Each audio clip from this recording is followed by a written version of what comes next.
E aí, pessoal, bom dia. Vamos começar aqui a nossa live dentro do nosso projeto do Vitória na Execução, aqui no Trabalho Notável, né? Para a gente falar de execução, toda terça-feira às 11 horas a gente trata aqui de execução. Então hoje nós vamos falar, Letícia chegando, bom dia, Letícia. Hoje nós vamos falar aqui de execução, Rodrigo também chegando aí, bom dia. Fernanda também, Ana Carol. Hoje nós vamos falar de execução, de sucesso desde a... Deixa eu só anotar aqui, execução de sucesso desde a petição inicial.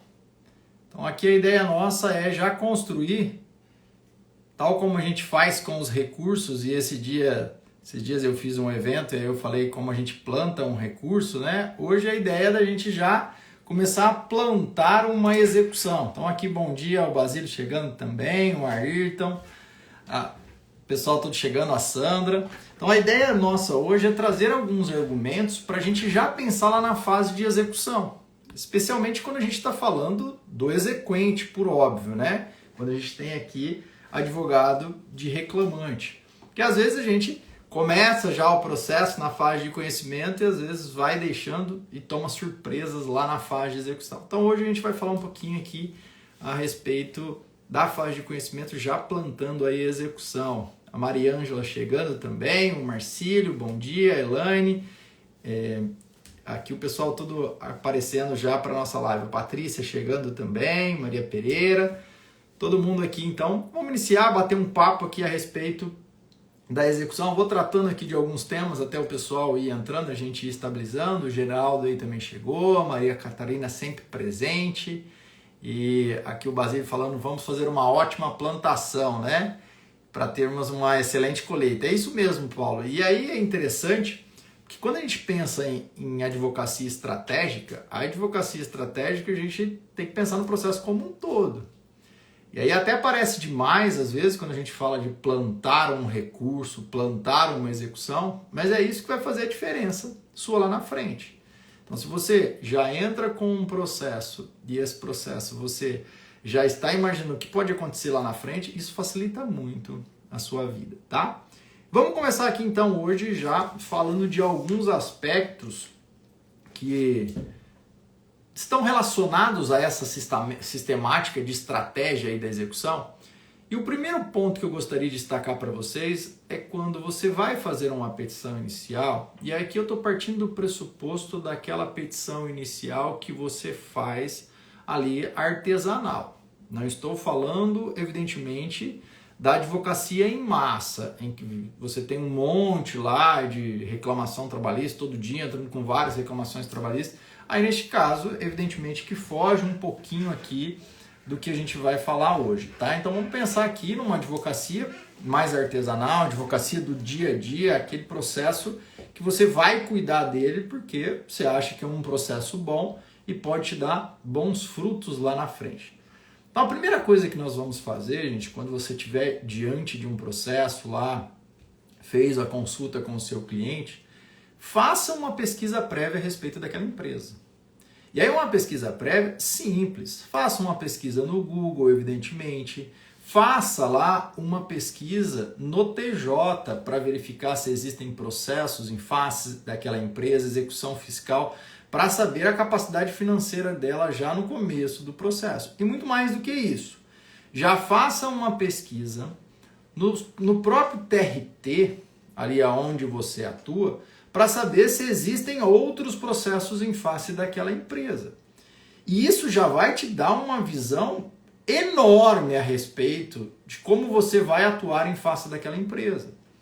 A partir do momento em que você faz uma pesquisa daquela empresa e aí você verifica que ela tem 50 execuções, você já vai tratar diferente aquela empresa. Quando você entra com uma reclamação e você sabe que é uma empresa boa da sua região e de repente tem lá 2 execuções, aí a chance de você ter problema lá na execução é muito menor. Agora, a partir do momento em que você faz uma pesquisa simples lá, consulta de processo, e verifica a existência de 50, 60 processos em face de uma única empresa, aí você já vai começar a olhar como é que estão as execuções em face dela.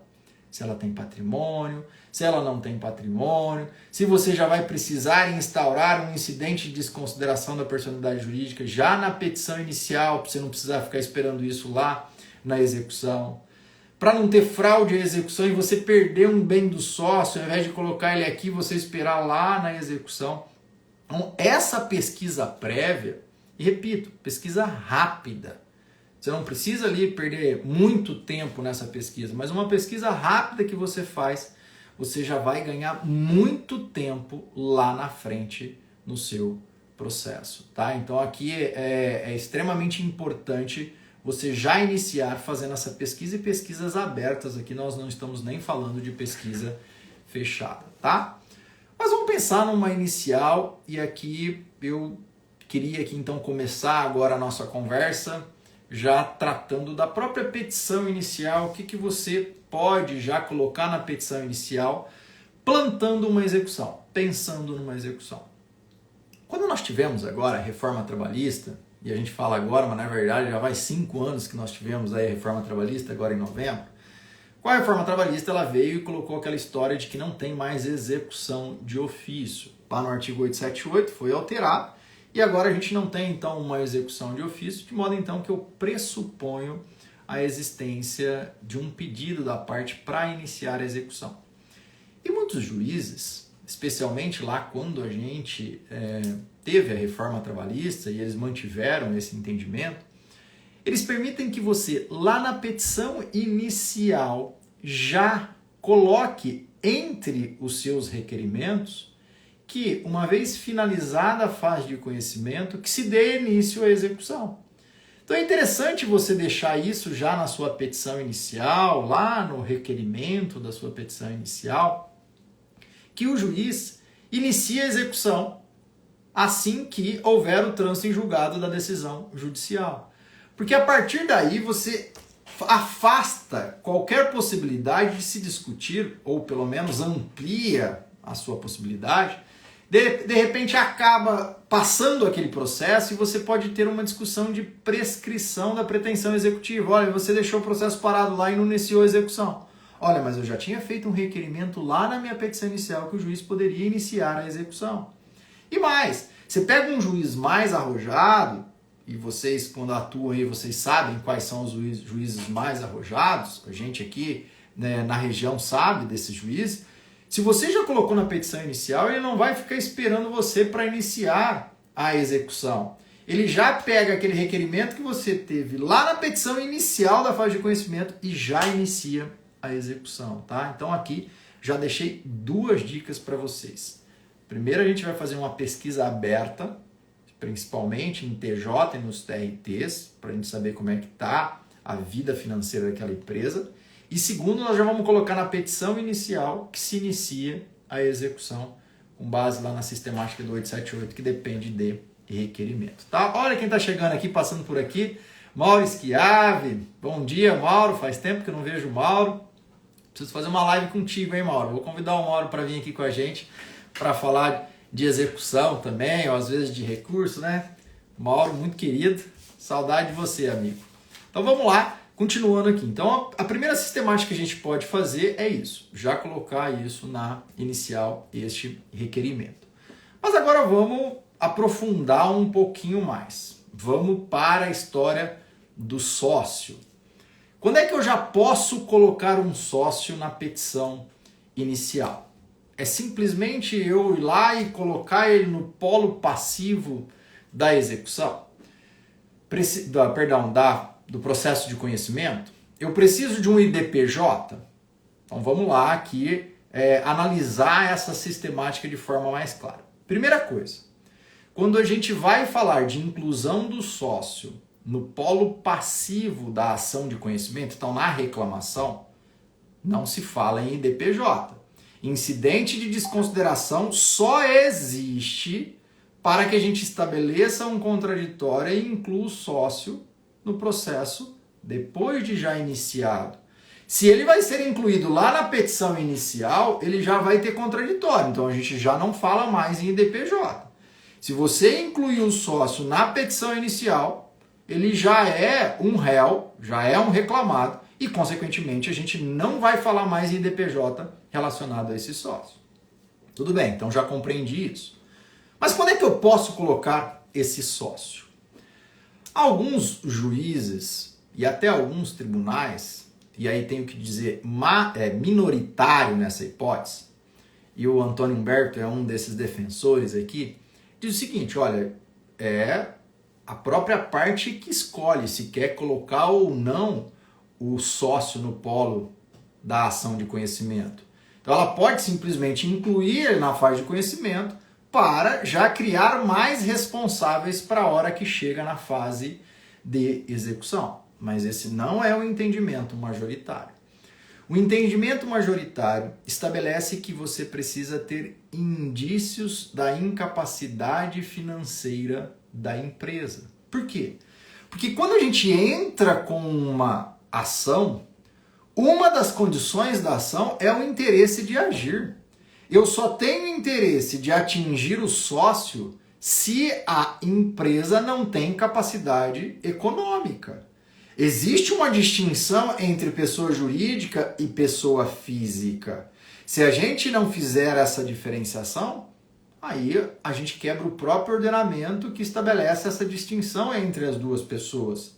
Repito, de modo então que se o empregado ele é empregado de uma empresa, para que possa trazer o sócio já na inicial da reclamação trabalhista, ele tem que trazer indícios de que aquela empresa não tem capacidade financeira. Aí a gente volta para o início da live.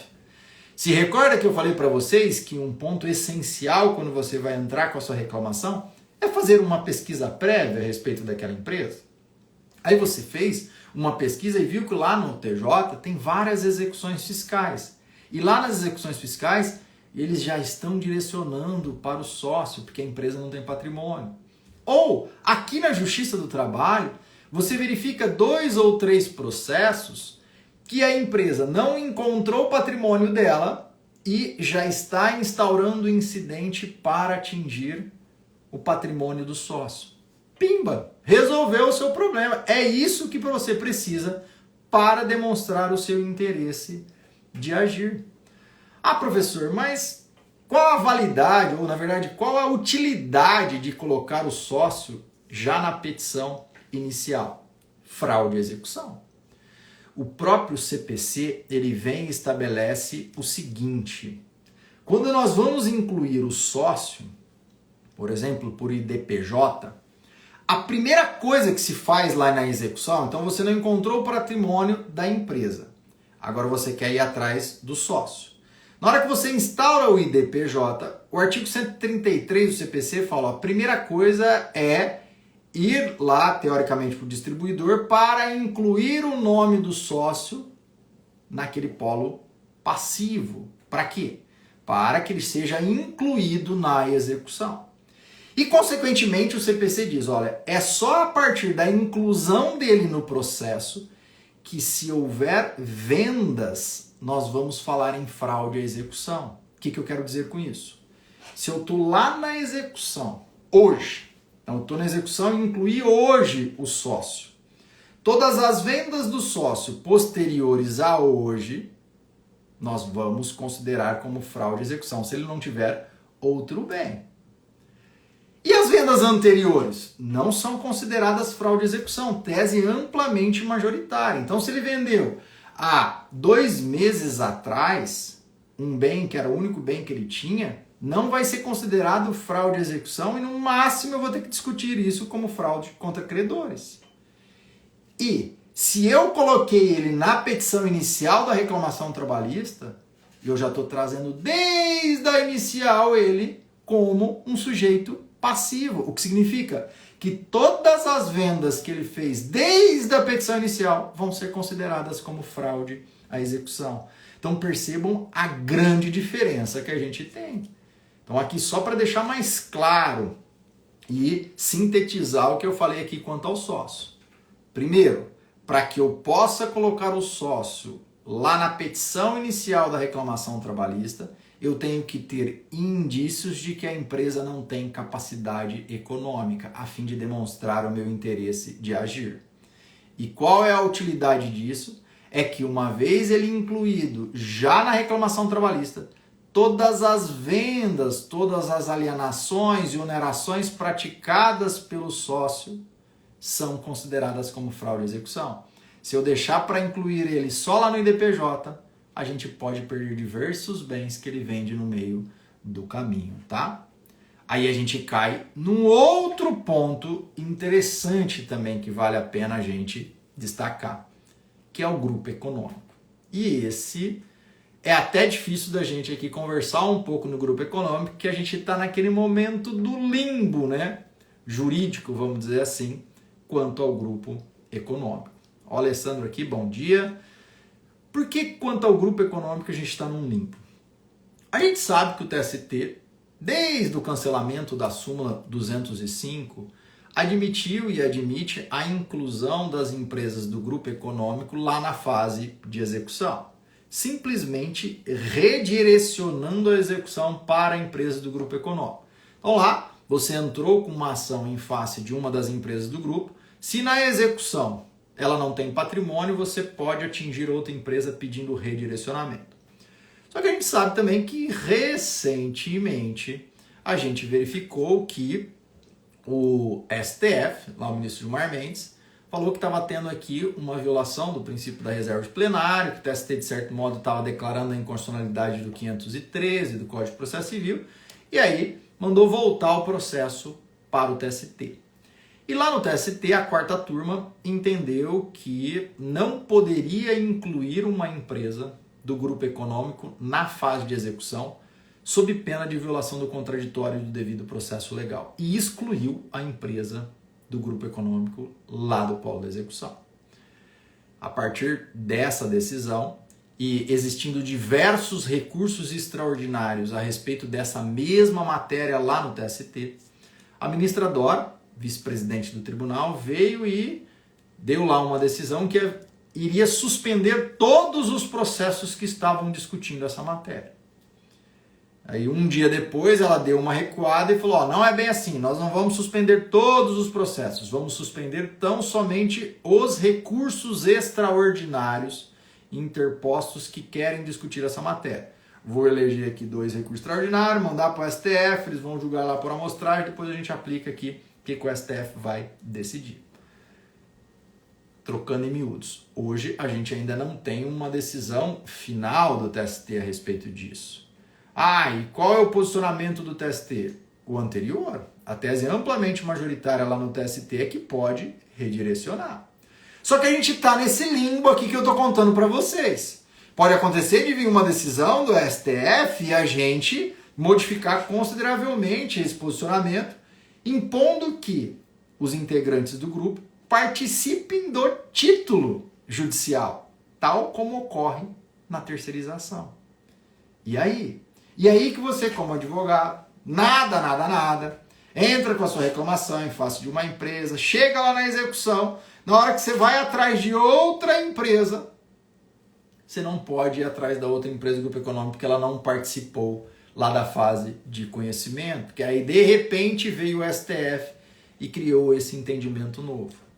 E agora, o que eu faço, professor? A meu juízo, a melhor estratégia, se você tiver que entrar com um processo agora, já é incluir todas as empresas do grupo econômico. Mas nós temos responsabilidade solidária. Não tem problema. Vá no artigo 513, parágrafo 5º, e estabeleça que, havendo uma responsabilidade solidária e diante dessa decisão do STF, para que não haja nenhum prejuízo no futuro, você tem interesse de agir, já de incluir todas as empresas do grupo econômico na fase de conhecimento. Então já inclua, porque aí você sai de qualquer discussão. Professor, mas eu estou no meu processo já andando há um bom tempo e agora que surgiu esse problema. Aí você continua defendendo a tese anterior. Olha, não há violação do contraditório, o TST sempre decidiu isso, é uma decisão agora que vai gerar surpresas, de modo então que eu posso prosseguir em face daquela empresa. Me parece, gente, que o que vai acontecer é o próprio TST, ele vai estabelecer como se fosse um incidente de desconsideração lá na fase de execução para a gente incluir outra empresa do grupo econômico. Então a gente vai fazer o seguinte, olha, quando estiver lá na execução, vai instaurar um incidente e alguns TRTs, o TRT da 18ª região acho que já faz isso, né? Ele exige que se instaure um incidente para incluir empresas do grupo econômico na fase de execução. Então você, para às vezes ser precavido, pode pedir isso também. Então a empresa vem declarando que não teve devido processo legal, que é nulidade de execução. Você fala, não. Então vamos instaurar um incidente aqui para incluir ela já estabeleceu o contraditório. Tá? Então atente-se que essa hipótese do grupo econômico, repito, é até difícil a gente falar disso nesse momento. A gente está num limbo que, para a gente não correr risco, é importante que você já coloque isso e minimize. E a advocacia estratégica é isso, minimizar riscos. Então minimize seus riscos e já coloque tudo lá na fase de conhecimento na sua petição inicial. Tá? Um outro ponto é na terceirização. Na terceirização você não tem escolha. Na terceirização, obrigatoriamente você precisa colocar a empresa prestadora de serviço e a empresa tomadora de serviço na petição inicial. Porque isso é muito comum quando a gente vai lá, eu advoguei muito tempo, e até mesmo quando no MPT às vezes a gente via isso, que era o quê? O trabalhador vigilante sai uma empresa, então ele está prestando um serviço para a administração pública. Então lá está prestando serviço, lá na Justiça do Trabalho e tal, e sai aquela empresa e entra outra. E aí, quando ela sai, ela não paga ele, na hora que vai entrar com a ação em face da prestadora de serviço, o trabalhador fala, mas eu não quero pôr o tomador não, eu não tenho nenhum problema com ele lá, quero continuar naquele posto de serviço, então naquele supermercado ou lá na Justiça do Trabalho, quero continuar, e aí ele pede para não colocar. E você fica com dó e fala, tudo bem, então não vamos colocar aqui o tomador de serviço. Chega lá, condena só a empresa de vigilância. Na hora que vai para a execução, você não acha nem a pau essa empresa de vigilância. E não acha mesmo. Pode procurar ferramentas, investigação e tudo mais, você não encontra essa empresa aí de vigilância. Aí você vai querer ir atrás da administração pública ou lá de um tomador de serviço particular, supermercado, por exemplo. Não pode. O TST, na súmula 331, ele é enfático. Quando se tratar de terceirização de serviço, para que eu possa atingir o patrimônio da tomadora de serviço, obrigatoriamente ela tem que participar do título judicial. Ou seja, ela tem que participar da fase de conhecimento. Ele não autoriza nem mesmo que você possa entrar com uma ação autônoma. Por exemplo, você tem lá um supermercado e o vigilante. Aí você entrou contra a empresa de vigilância, condenou. Chega lá na execução, não acha dinheiro da empresa de vigilância. Aí você fala, então eu vou entrar com uma ação autônoma só para declarar a responsabilidade do supermercado, já que eu não posso colocar ela na execução. O TST fala que também não pode. Olha, você não pode colocar ela na fase de execução e nem mesmo entrar com uma ação autônoma para declarar a responsabilidade dela. O TST entende que a tomadora de serviço, como ela tem acesso às provas, então, por exemplo, ela tem acesso a cartão de ponto, recibos de pagamento, como ela tem acesso, ela tem que participar da instrução da criação do título judicial e, portanto, ela não pode ser incluída só na fase de execução ou numa ação autônoma meramente de responsabilidade. Então aqui fica outra dica. Quando se tratar de uma empresa de terceirização, não entre na conversinha do cliente, às vezes, que está com dó do tomador. Ah, não quero colocar o tomador. Não quer colocar o tomador, então ele fala, olha, isso é risco seu. Então aí até às vezes peço para ele assinar alguma coisa, porque a chance de você não receber é muito maior. Então, como advogado, contraria e explique para o seu cliente que ele vai perder, não vai ter depois patrimônio lá para saldar e coloque a empresa tomadora de serviço também no polo da execução, tá? Um outro ponto que a gente tem é o seguinte, então, voltando lá na história do sócio. Então, já expliquei quando é que a gente pode pôr o sócio na inicial. Mas pode acontecer da gente ir atrás do sócio da empresa antes da execução. Então, começou lá o processo em face de uma determinada empresa e a gente percebe que aquela empresa está titubeando, você começa a ouvir um amigo que diz o seguinte, olha, estou com execução em face dessa empresa aí, ela não acho mais patrimônio, já estou tendo que ir atrás do sócio, o sócio, todo mundo está penhorando o mesmo bem, eu acho que não vai sobrar dinheiro. O que você faz? Você instaura um incidente de desconsideração da personalidade jurídica lá na fase de conhecimento. Pode? Pode. O próprio Código de Processo Civil expressamente estabelece que o incidente de desconsideração da personalidade jurídica pode ser instaurado em qualquer fase, inclusive na fase de conhecimento. Só que aqui neste caso, não basta simplesmente você demonstrar que não houve pagamento porque ainda não tem execução, como ocorre lá na fase de execução para você incluir o sócio. Aqui nessa hipótese, você tem que trazer indícios da incapacidade financeira da empresa. E como é que você traz isso? Outros processos. Basta você trazer outros processos. Então aqui você pega lá a cópia de outros processos que a empresa não tem mais patrimônio e que já estão instaurando incidentes lá para incluir o sócio na execução de outros processos, traga para o seu e já instaure um incidente de desconsideração lá na fase de conhecimento. E, consequentemente, já peça para arrestar o bem. E por que acontece isso? Porque suponhamos que o sócio só tenha um grande bem.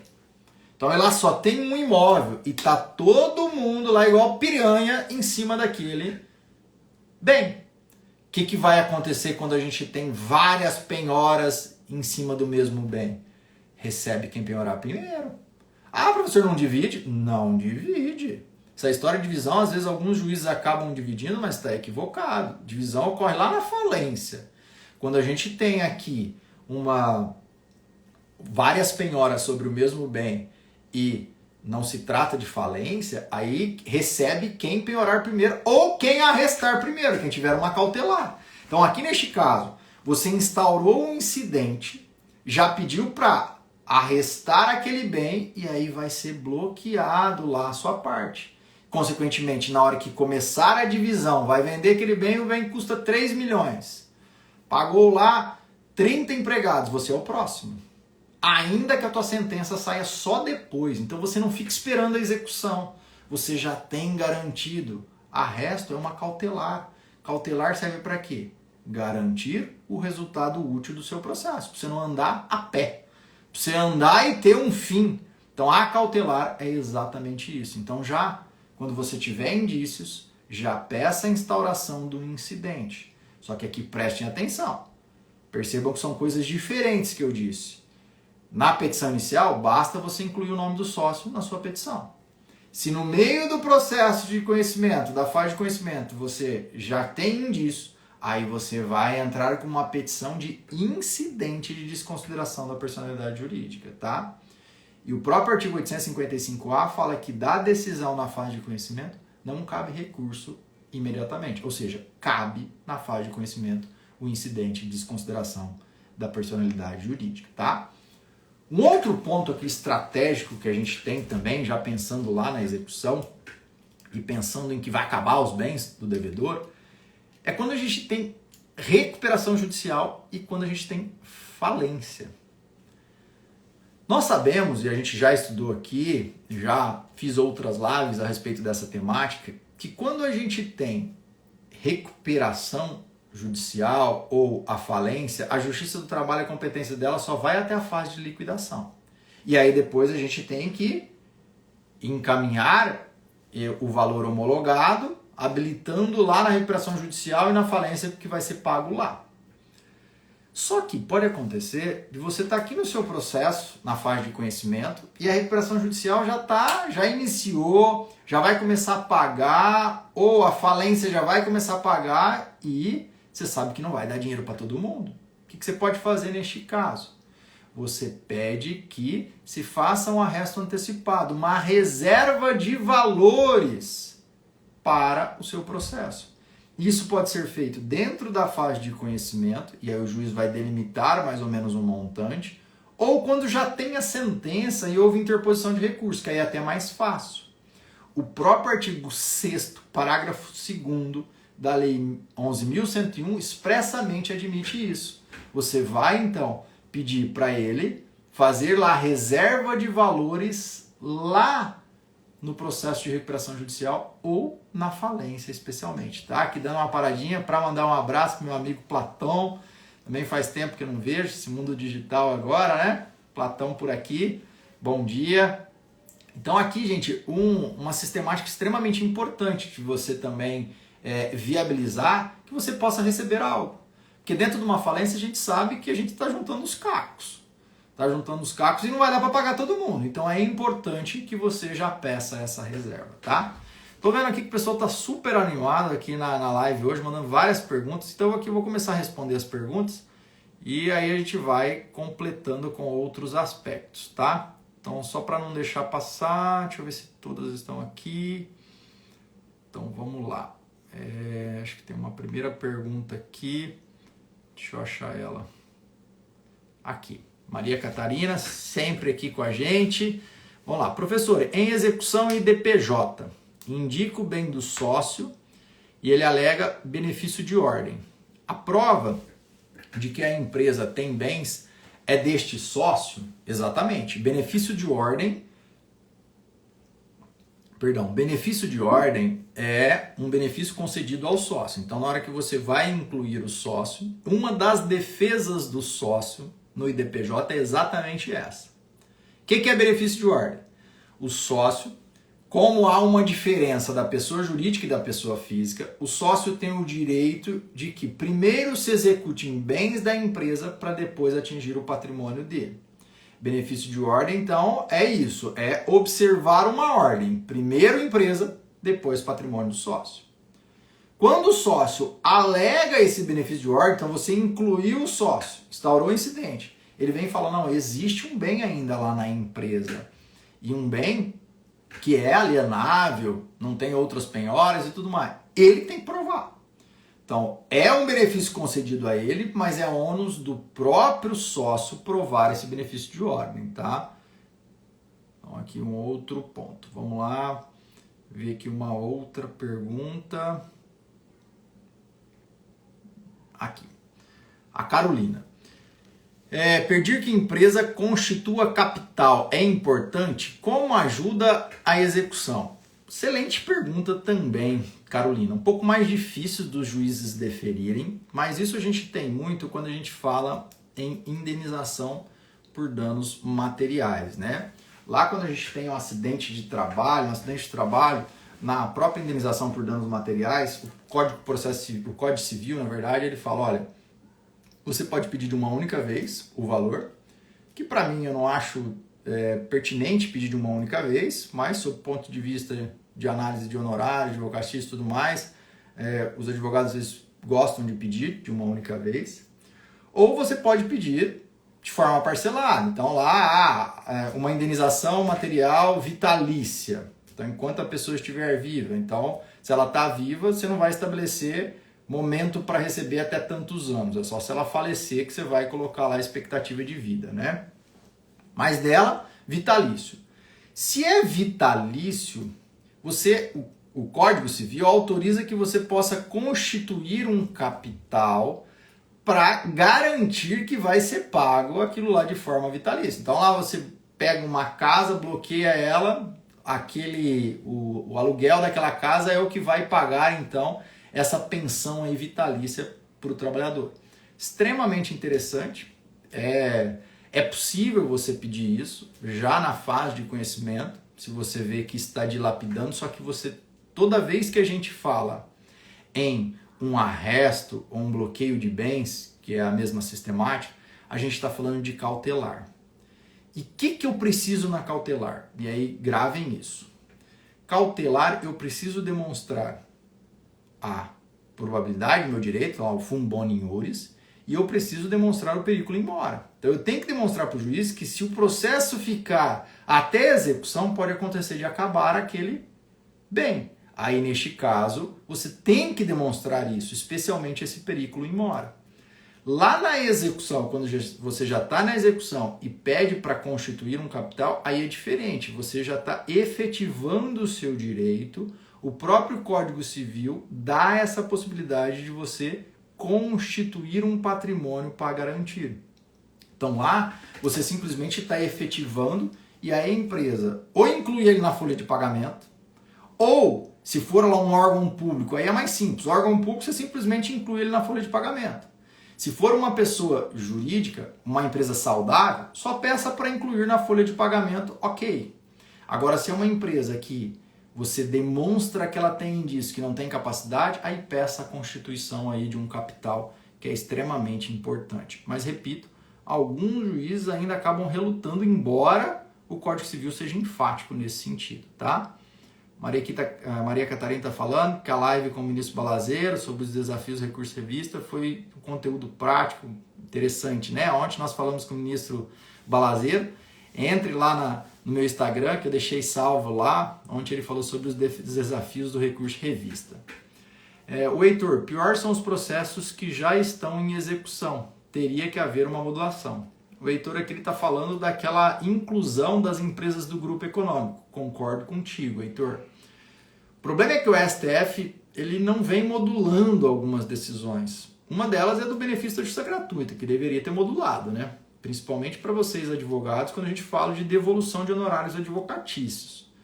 O STF, me permita aqui, deveria ter sido um pouco mais prudente aqui, já estabelecido uma modulação dos efeitos para falar que valia a partir de agora, enfim, criar alguns critérios para não gerar ali maiores problemas, né? E aqui, Heitor, um outro aspecto relevante aqui nessa posição tua foi quando a ministradora veio e mandou suspender todos os processos. O que os ministros, com certeza, devem ter tido alguma conversa lá dentro do TST que no dia seguinte ela mudou a posição dela. Porque quando ela dá uma decisão dessa, ela já tinha que eleger alguns critérios, já fazer algumas modulações para não deixar tudo na mão do STF. E ela simplesmente veio e suspendeu todos os processos. Depois recuou e falou, não, só os recursos extraordinários. Enfim, vamos aguardar as cenas do próximo capítulo, quanto a essa do grupo econômico. Mas eu aqui, como professor de vocês, daria 2 dicas quando a gente estiver falando de grupo econômico. Primeira dica, se você está entrando com a sua reclamação trabalhista, venha e já inclua as empresas do grupo econômico. Especialmente estabelecendo essa controvérsia existente nos dias atuais para legitimar seu interesse de agir. Segunda dica, se você estiver lá na execução, peça para o juiz instaurar um incidente para incluir a empresa do grupo econômico. Não vá lá na ideia do juiz de simplesmente redirecionar a execução. Eu concordo com a posição de redirecionar, entendo que a gente tem norma própria na CLT, mas aqui eu estou ensinando vocês a serem prudentes.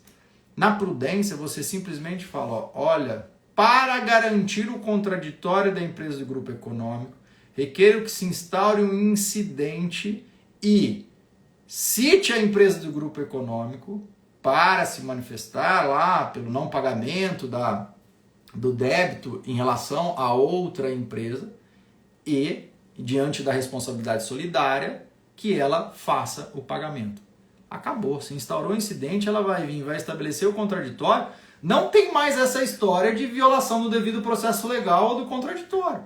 Você já acabou com toda a violação constitucional que ela poderia levantar na execução.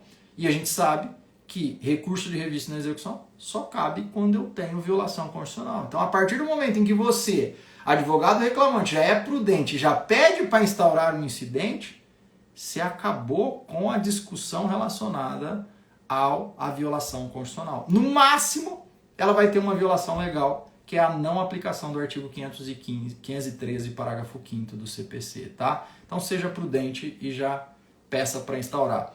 E repito, não vai demorar seu processo. Porque quando o juiz redireciona, ele simplesmente vai lá e inclui ela no polo. Quando ele instaura um incidente, a diferença é que ele vai dar o prazo de 15 dias para ela se manifestar. E depois ele vai decidir. Então assim, você não vai perder muito tempo e você já vai estar ganhado essa história toda do contraditório, tá? Aqui a Aline fala que sempre tenta incluir as empresas do grupo na inicial. Muitas vezes elas vão com um preposto só na audiência e fica bem mais fácil conseguir a solidariedade. Isso mesmo, então é interessante já colocando uma dica interessante aqui, uma advocacia estratégica, né? Normalmente acesso também o Comprote para indicar que ela também está com dívidas fiscais. Excelente, que aí você já demonstra indício de incapacidade financeira, né? Aí a Maria Catarina faz outra pergunta. Para hipoteca judiciária, basta levar a sentença ao registro de imóveis e solicitar a averbação da matrícula para direito de preferência? Aqui, Maria Catarina, excelente sua pergunta.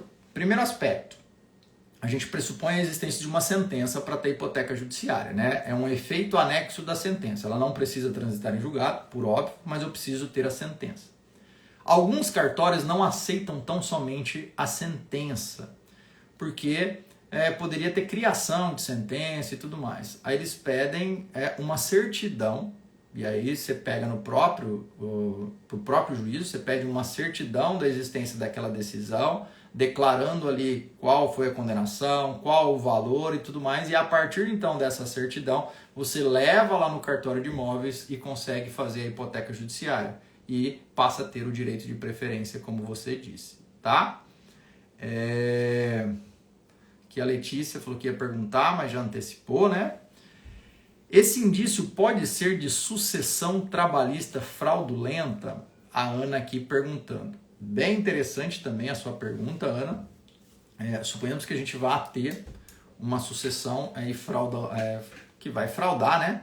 Então, se você tá com a empresa boa e ela vai vender para ruim, como você já instaurou o processo, aí neste caso você consegue manter ela, especialmente se a outra não tiver patrimônio, né? Porque está dentro do período ali. Só que se você conseguir já demonstrar esse indício de fraude, já no próprio processo, você já pode pedir, a partir do momento em que tem essa sucessão, que seja declarada a responsabilidade solidária dos dois em decorrência da fraude. E aí a gente tem um problema. Ah, mas eu consigo isso na fase de conhecimento? Muitos juízes não vão aceitar na fase de conhecimento. Eles vão esperar a fase de execução e na fase de execução você vai declarar lá a existência dessa fraude e vai gerar responsabilidade solidária. Mas aqui você pode também, num pedido cautelar, vir e pedir que se bloqueie o patrimônio daquele que está saindo em decorrência desse indício, que nada mais é do que o fum boniuris e o periculum in mora. Então você pode fazer ali um pedido cautelar de manutenção daquela empresa que está saindo no processo, uma vez que há indícios de fraudes relacionados a ela, e depois você demonstra isso, tá? Pouco mais complexo, reconheço, mas é possível. Professor, fui contratada para dar continuidade a um processo que já encontra-se na fase de falência. Posso requerer IDPJ na falência? Já fiz a habilitação. Bem interessante também a pergunta, Maria Ângela. Muitos juízes autorizam que, mesmo existindo a falência, e o próprio TST, na consolidação dos provimentos da Corregedoria Geral, salvo engano, lá no artigo 115, ele vem e diz o seguinte: você pode continuar a execução aqui no processo do trabalho quando você vai atrás dos sócios, mesmo que a empresa seja falida, porque, na verdade, você não está em face da empresa falida. A partir daí, a gente chega à conclusão de que é possível instaurar um incidente quando a empresa fale. Uma vez que aqui para nós basta a responsabilidade objetiva, né? A gente tem lá a teoria menor. Então aqui é interessante já observar que se a empresa é falida, é possível você instaurar um IDPJ para alcançar patrimônio do sócio aqui na fase de execução trabalhista. Ah, professor, mas eu já habilitei. Sem problemas. Se você receber lá, aí fica prejudicado o incidente. Se você não receber lá, continua o seu incidente. Beleza? Pessoal, brigadão aí pela atenção de vocês. Convido vocês amanhã a participarem da minha live também, lá no meu Instagram. Eu faço toda quarta às 11h30. E convido também vocês, quem quiser participar lá do nosso treinamento Mestre em Recursos Trabalhistas. As inscrições vão até amanhã. E aí entre lá no meu Instagram, na minha bio, tem lá todas as informações para que vocês possam aí aprender ou aprofundar. Muitos aqui já foram experts, né, em recursos de revista, como o professor Fabiano. Os nossos cursos são complementares. Temos aqui diversos alunos. Rodrigo mesmo é um deles, né, que já fez o expert, agora vai fazer com a gente mestre em recursos trabalhistas.